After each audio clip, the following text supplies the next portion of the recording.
Hello. Hello sir, السلام علیکم. وعلیکم السلام جی جناب، کیسے ہیں آپ؟ سر میں پاکستان سے ہوں، میں ایک میڈیکل کا اسٹوڈنٹ ہوں. اچھا، بالکل. اچھا جی. سر میرا آپ سے تو سوال یہ ہے کہ جب ایک بندہ ایتھیسٹ بن جاتا ہے تو اس کے بعد آئی مین ٹو سے کہ اگر اس کے ساتھ سپوز دنیا میں زیادتی ہوتی ہے، ناانصافی ہوتی ہے، تو سارٹ آف جیسا ریلیجنس ہمیں کانسیپٹ دیتے ہیں کہ ایک آخرت کا دن ہوگا اور اس دن آپ کے ساتھ جتنی بھی ناانصافیاں ہوئی ہیں وہ مطلب اس کا حساب برابر کر دیا جائے گا. سو سارٹ آف یہاں پہ ایک جو ایتھیسٹ ہیں وہ مجھے ان کا یہاں بلیفس کی سمجھ نہیں آتی. مطلب آپ یہ سمجھتے ہیں کہ آخرت میں اگر آپ کے پاس کوئی یہ ایتھیسٹ کے پاس یہ نہیں ہے کہ جی فرض کرو دنیا میں اگر بے انصافی ہوتی ہے تو آخرت میں اس کو انصاف تو نہیں ملے گا، تو پھر ایتھیسٹ کیا سوچتا ہے؟ یہ سر میں یہ جاننا چاہتا ہوں کہ آپ اس کے بارے میں آپ کی کیا بلیفس ہیں.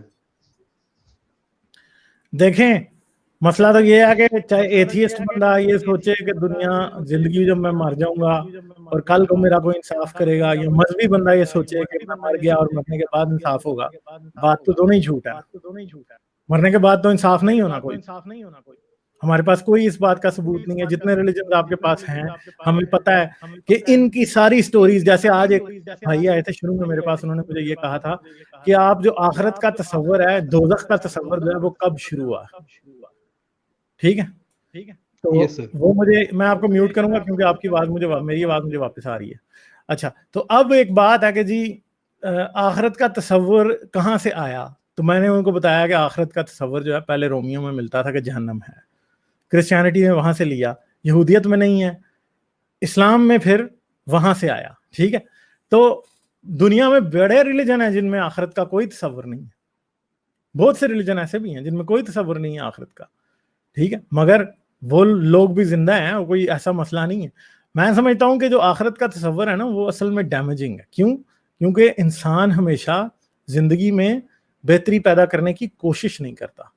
تو مجھے کبھی بھی یہ چیز بادر نہیں کرتی کہ اگر آج دنیا میں میرے ساتھ برا ہو رہا ہے تو جی میں آخرت میں اس کا بدلہ لوں گا. نہیں، یہ نہیں ہوگا. ہوگا کیا؟ ہوگا یہ کہ مجھے یہ پتا ہے کہ اگر آج میرے ساتھ برا ہو رہا ہے تو اس کی وجہ سے مجھے اپنے لیے انصاف لینا ہے. یا کسی دوسرے XYZ بندے کے ساتھ برا ہو رہا ہے تو مجھے اس بات کا پتا ہے کہ بھائی اس کی جو تکلیف اس دنیا میں ہے، اس تکلیف کے بدلے اس کو کہیں بھی کوئی بہتری نہیں ملنی، اس لیے مجھے اس کی تکلیف بھی زیادہ فیل ہوتی ہے. اسی لیے ایتھیسٹ زیادہ، ان میں ایمپتھی زیادہ ہوتی ہے، ہمدردی زیادہ ہوتی ہے. جیسے کل پرسوں میرے پاس ایک دوست آئے تھے، انہوں نے یہ بات کی، میری جو وینسڈے والی اسٹریم ہے اس میں سرفرا کے نام سے ایک دوست آتے ہیں، انہوں نے بات کی. انہوں نے کہا کہ امریکہ میں رہتے ہوئے انہوں نے یہ دیکھا ہے کہ ریلیجس لوگ جو ہیں وہ آرگن ڈونیشن نہیں کرتے. اب کیوں ریلیجس لوگ آرگن ڈونیشن نہیں کرتے؟ اس کی بات یہی ہے کہ ریلیجس لوگوں میں ایمپتھی کم ہوتی ہے. وہ یہ سمجھتے ہیں کہ ہم نے خدا کی مانت ہے باڈی، ہم نے پوری اس کو واپس کرنی ہے، اور اگر ہم پوری اسے واپس نہیں کریں گے تو ہمیں گناہ ہو رہا ہے. یا پھر یہ ہے کہ فرض کریں جی آج کوئی بندہ اس کا کوئی آرگن فیل ہے، کڈنی فیل ہے، کوئی ہارٹ فیلئر ہو رہا ہے اور وہ مرنے لگا ہے، تو ریلیجس بندہ ہمیشہ یہ سوچتا ہے کہ یار یہ مر جائے گا تو کوئی بات نہیں، خدا اس نے مر کے خدا کے پاس جانا ہے نا. ٹھیک ہے، تو کوئی بات نہیں، اصل زندگی تو وہ ہے. تو اس لیے یہ جو مذہبی لوگوں کا جو یہ ڈرامہ ہے، اس کی وجہ سے آج کی دنیا میں ہمدردی میں کمی ہوتی ہے. انصاف کا، یہ آخرت کے انصاف والا جو کانسیپٹ ہے وہ دنیا کو بہتر بنانے میں بہت بڑی رکاوٹ بنتا ہے. یہ مسئلے ہیں سارے. چلیں سر، تھینک یو سو مچ. سر میں آپ تینوں کو، آپ کو، حارث سلطان بھائی کو اور ایکس مسلم اسپارٹکس کو بہت عرصے سے سن رہا ہوں سر.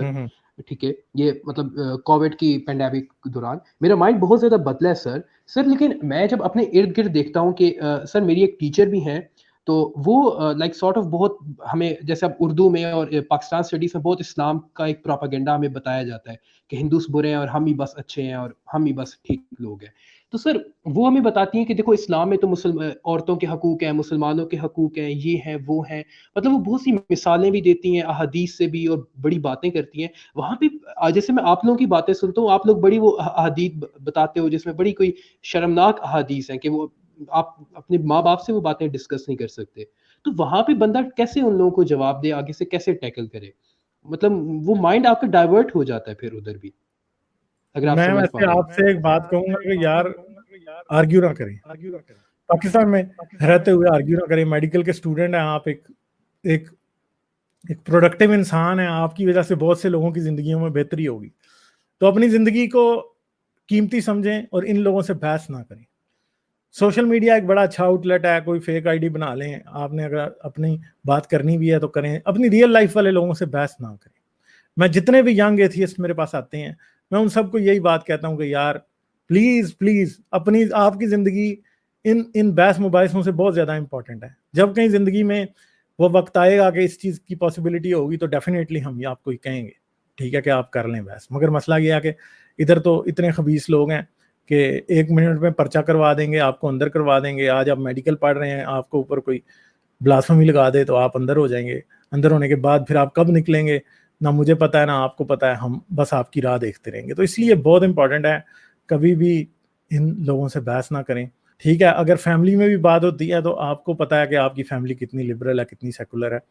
اگر تو وہ بات کرتے ہیں تو ڈیفینیٹلی آپ بات کریں, مگر یہ یاد رکھیں ہارڈ کور بحث سے بہت زیادہ پرہیز کریں پلیز ٹھیک ہے. تو میں تو آپ سے یہ نہیں کہوں گا ٹھیک ہے. شاید آپ کو میری بات تھوڑی سی عجیب لگے مگر ایسا ہے.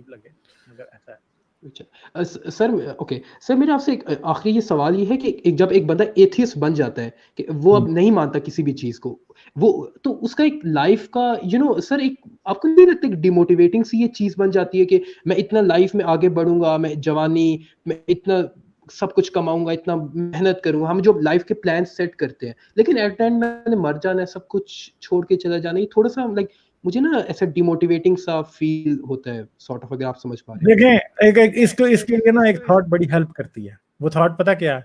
وہ تھاٹ یہ ہے کہ جب آپ پیدا نہیں ہوئے تھے تو تب آپ کو ان باتوں کی فکر تھی کہ میں مر جاؤں گا تو میں ختم ہو جاؤں گا ٹھیک ہے. نہیں سر, تو سمجھیں اس بات کو کہ مرنے کے بعد اگر آپ نہیں موجود رہیں گے تو پیدا ہونے سے پہلے بھی آپ موجود نہیں تھے. اس لیے زندگی بڑی امپورٹنٹ ہے, زندگی بہت ویلیوبل ہے, اس لیے کہ آپ پہلے بھی نہیں تھے, آپ بعد میں بھی نہیں ہوں گے. یہ ایک بریف سا ٹائم آپ کو ملا ہے جو کہ یونیورس کے لیول پہ شاید ایک بالکل بلپ ہے, ایک مومنٹ بھی نہیں جس کو آپ کہہ سکتے, وہ آپ کو ملا ہے.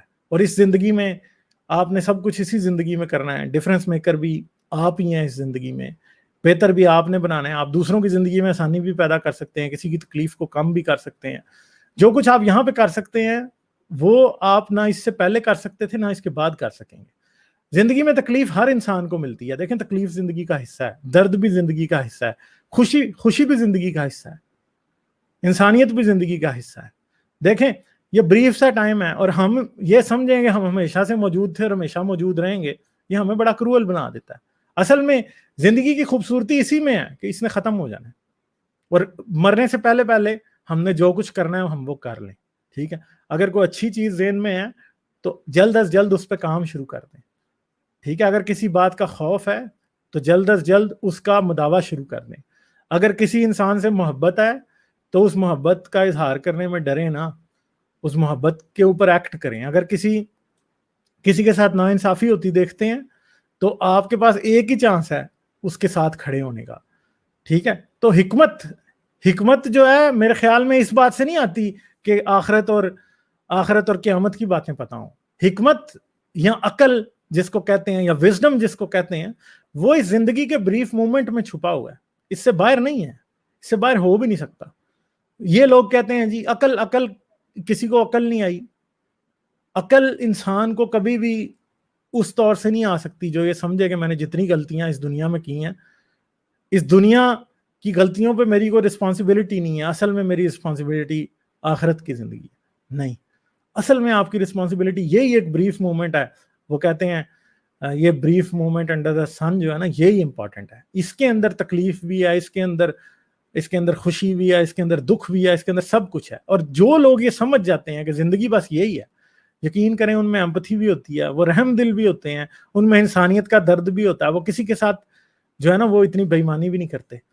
یہ جو آخرت کے چکر میں نیکیاں جمع کرنے والے لوگ ہیں, آپ کیا سمجھتے ہیں کہ زندگی میں دولت نہیں جمع کریں گے؟ یہ اسی لیے کرتے ہیں دولت جمع زندگی میں. آپ دیکھ لیں ایتھیسٹ کو اتنی دولت کی بھی پرواہ نہیں ہوتی. یہ تو بلینئرز ہیں, یہ یہ علماء تو سارے اتنے کھرب پتی ارب پتی ہیں. طارق جمیل اگر اتنی آخرت کی باتیں حوروں کی کسے ہر وقت سناتا ہے تو بھائی پراڈو کیوں رکھی ہے؟ تم تو مہران میں بھی گھوم سکتے تھے. ٹھیک ہے چلو پراڈو مہران نہ رکھتے تو ایک کرولا بھی تمہارے پاس ہوتی تو کوئی مسئلہ تو نہیں ہونا تھا. اتنی ایکڑوں کی جائیدادیں بچوں کے لیے پتہ نہیں کیا کیا چھوڑ کے جا رہے ہیں, سب کچھ پیسے کما رہے ہیں دنیا میں. تو یہ ان لوگوں کا کام ہے. اصل میں جس انسان کے اندر, جو انسان اس زندگی کی بریوٹی کو سمجھتا ہے کہ یہ بریف ہے, چھوٹی سی ہے, اس کے دل میں اچھے جذبات ہی ہوتے ہیں. اور اچھی بات ہے کہ ہمارے پاس ہمیشہ کی زندگی نہیں ہے, ورنہ ہم بڑے لالچی ہوتے. ٹھیک ہے ورنہ ہم نے کسی پہ رحم ہی نہیں کھانا تھا. تو یہ باتیں جو ہیں یہ ٹھیک ہیں میرے خیال میں. اگر آپ کسی کی زندگی میں تھوڑا بہت بھی بہتری کر سکتے ہیں تو ڈیفینیٹلی آپ کو کرنی چاہیے. ٹھیک ہے سر میں آخر میں آپ سے یہ جاننا چاہتا ہوں کہ سر اسٹوڈنٹس کے لیے آپ ایک کوئی میسج دے دیں کہ لائک وہ کس طرح اپنی اسٹڈیز پہ فوکس کریں, کیونکہ سر ہماری غالب کمار کا پیغام ملحدوں کے نام, ینگ ملحدوں کے نام دیکھا وہ آپ نے؟ نہیں سر میں بھی جا کے دیکھ لیتا ہوں. کوئی 2-3 ہفتے پہلے کی ویڈیو ہے. ٹھیک ہے, نوجوان ملحدوں کے نام غالب کمال کا پیغام, اس کو ضرور سنیے گا. اس میں نے کافی چیزوں کو ٹچ کیا ہے. اور آپ کے لیے میرا یہی ہے کہ آپ کی زندگی ان 100 ملحدوں, ان 100 مسلمانوں سے زیادہ قیمتی ہے. آپ ایک ڈاکٹر بن رہے ہیں. ڈاکٹر کون ہے؟ دیکھیں یہ مذہبی رہنما, یہ مولوی, یہ جتنے بھی لوگ ہیں, ڈاکٹر کی جوتی کی خاک کا ایک ذرہ بھی نہیں ہے یہ. ٹھیک ہے ڈاکٹر کو میں اتنا امپورٹنٹ سمجھتا ہوں انسان کے لیے, خاص طور پہ ہمارے جیسے ملکوں میں جدھر میڈی کیئر, ہیلتھ کیئر کا کوئی کانسیپٹ ہی نہیں ہے. ٹھیک ہے تو آپ ڈاکٹر بن رہے ہیں, انسانیت کی اصل خدمت آپ کر سکتے ہیں. اور جو ہپوکریٹک اوتھ آپ لیں گے بس اس کو ہی اپنا قرآن سمجھیں, اسی کو اپنی بائبل سمجھیں. میرا آپ کے لیے یہی مشورہ ہے بس کہ لوگوں کی جان بچانے کی کوشش کریں, لوگوں کو اویئر کرنے کی کوشش کریں, لوگوں کو مطلب جو کچھ آپ کریں گے ظاہری بات ہے کہ وہ شاید میں نہیں کر پاؤں گا اپنی زندگی میں. جتنا افیکٹ آپ کا لوگوں کی زندگی پہ ہوگا, موت سے بچائیں گے آپ لوگوں کو, وہ کوئی بھی اور نہیں بچا سکتا. ٹھیک ہے تو ڈاکٹر تو بہت امپورٹنٹ پیشہ ہے, اور میں ڈاکٹروں کی بہت عزت کرتا ہوں. میرے پاس کتنے ادھر ڈاکٹرز بھی آتے ہیں, دوست ہیں سارے. ٹھیک ہے تو بہت ضروری ہے کہ آپ اپنی اس ذمہ داری کو سمجھیں اور بحث نہ کریں کسی سے بھی. ہاں اگر آپ کسی کو دیکھیں بٹوین دا ورڈز بھی آپ گائیڈ کر سکتے ہیں. ایک بات ہے نا, اگر آپ کے پاس ایک میاں بیوی آتے ہیں اور آپ کو نظر آتا ہے کہ بیوی کی صحت نہیں اچھی, تو آپ اگر اس خاوند کو یہی کہیں گے نا, اس کو بھی انسان سمجھو, اس کو صرف اپنی بیوی نہ سمجھو, اس کو انسان سمجھو, تو میں آپ کو یقین سے بتا دوں کہ آپ کا یہ مشورہ میرے مشوروں سے زیادہ افیکٹو ہوگا ان 2 لوگوں کی زندگی کے اوپر. کیونکہ جب آپ کسی کی مشکل کو سالو کر رہے ہوتے ہیں اور اس وقت میں جو مشورہ آپ کسی کو دیتے ہیں وہ بہت ویلیو رکھتا ہے. اور لوگ ڈاکٹروں کی بات کو امپورٹنٹ لیتے ہیں. ضروری نہیں ہے کہ آپ کسی سے مذہب پہ ہی بحث کریں, آپ ان کو یہی کہیں کہ اسلام جھوٹا ہے ہوا. آپ لوگوں کی زندگی میں اس طرح کا بھی ڈفرینس کر سکتے ہیں. یہ بڑی امپورٹنٹ باتیں ہیں ساری. ٹھیک ہے صحیح ہے. چلیں سر, بہت بہت شکریہ. چلیں جی, تھینک یو ویری مچ. ٹھیک ہے, آتے رہیے. ٹھیک ہے, thank you. Good bye sir. Good bye.